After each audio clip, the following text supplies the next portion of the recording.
Time now for our international press view. Chris Moore is here. Chris, starting with events here in Paris, I presume. As you'd expect, Mark, yes, the French press this morning focusing on the sticks of dynamite left in the Printemps store on Boulevard Haussmann.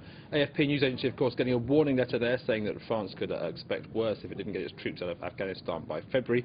Libération, the centre-left daily, leads on this. The mystery of Printemps really calling into question who exactly this Afghan Revolutionary Front might be, saying it doesn't really bear any of the hallmarks of the Taliban, Al-Qaeda, the usual Islamist suspects. No religious references in the letter sent to AFP, and the letter also threatened an attack on capitalist department stores. Libération notes that Osama bin Laden, as a former construction billionaire, is not exactly against personal enrichment along capitalist lines. Aujourd'hui en France, leading on this story as well, and a similar take really. Strange terrorist threat in central Paris. They don't really know what to make of it.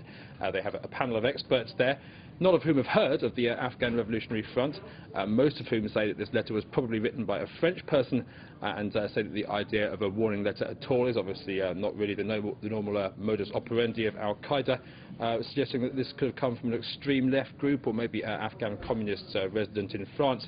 But of course, all our lines of inquiry are still open. Okay, now moving on to Dick Cheney, and he's been speaking about, well, the Bush years. Dick Cheney, yes, US Vice President, giving a detailed interview to US television, and The Guardian highlighting that for us.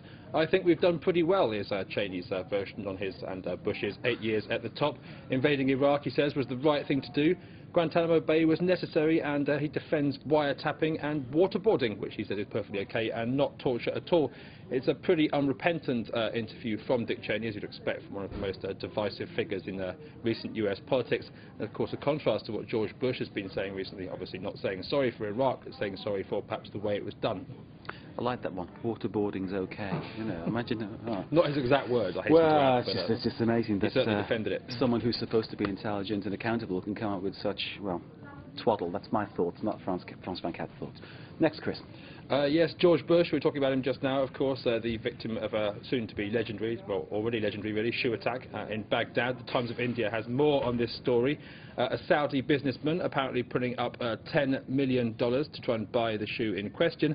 What's more, Shoe Attack, the computer game, is now all over the internet. Several versions of that. If you're having a boring day at the office, you can throw a few shoes at George Bush online there. You can see that on your screens. Finally, the New Zealand Herald, more computer game news. A computer game a day helps keep senility at bay. If you are throwing shoes at George Bush, it might be good for you if you're an elderly person in danger of losing your memory, perhaps. Apparently, it helps keep the elderly player mentally alert and prevents memory loss and it's great, calling it sock and awe. That is absolutely fantastic, isn't it? You know, and obviously this could develop and run. You know, just like one step at a time. You could take it further, couldn't you? I think the press are certainly not finished on this story. There's lots of a story with a lot of soul, perhaps. Yeah.